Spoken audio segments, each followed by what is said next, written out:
to the Diamond District, everyone. Ghost towers haunting city skylines across the U.S. Nearly empty buildings marking the Las Vegas and Miami skylines. Two cities hit hardest by the real estate collapse, but are other cities just like New York, just late to this real estate downturn and about to hit the bottom? Joining me now in the Diamond District, the Real Deal Deputy Editor, Jill Gardiner. Welcome to the Diamond District. This is very interesting. So you guys did a study, your magazine did a study looking at ghost towers and ghost cities.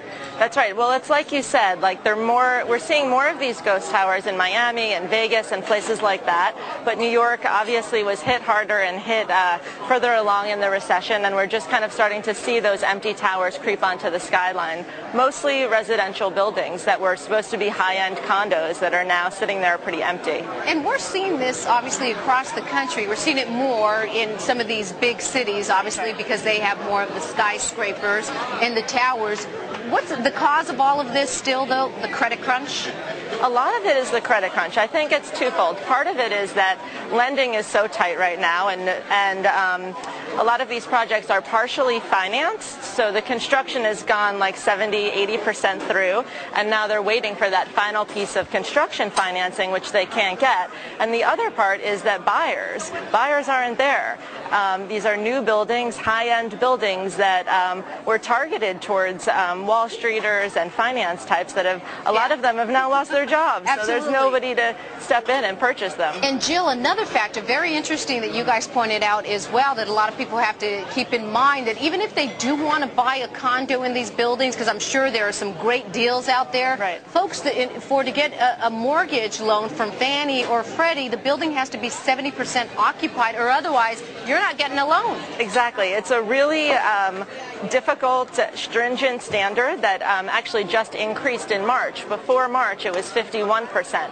So now, in a new construction building, 70% of the building needs to be occupied before Fannie or Freddie or one of these other lenders will actually step in and issue a mortgage. And that is a really tall task for a lot of these new buildings. So what happens to people who did get suckered in and buy into these buildings earlier when they weren't finished? Because I remember during the height of the housing market, I was even looking at buildings that they were saying, well, it'll be done in 2 years, but you had to get in pre-sale, pre-construction to get a relatively decent price, or what we thought was decent back then. The people who did buy and are in these buildings, I mean, do they have services? Are the buildings finished? It varies from building to building. It runs the gamut. One of the things that we just reported on is kind of buyers banding together and pressuring developers to reduce their prices even further after they have contracts in place.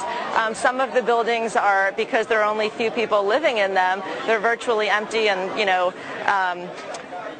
there's nobody in the gyms. Let's say one of the silver linings that we quoted a woman saying was, there are 10 people living in her building. She doesn't have to wait to get on the treadmill every morning. So yeah, I think the services are in place in some cases and not in others. Now, can people use this and get if they want to buy a condo, a high-rise, and use this to their advantage then? How do they find out where these buildings are? And then, but you get a good deal, but do you recommend that, because the building could go bankrupt and they'll never take out the garbage or repair the building? And a lot of these buildings are bankrupt already or are in some stage of foreclosure. And you also have the catch-22, which you pointed out, which is it's really difficult to get a mortgage. So if you're an all-cash buyer, yeah, maybe you can buy in one of these buildings. Would you recommend that, or just proceed cautiously? I would proceed cautiously. Yeah.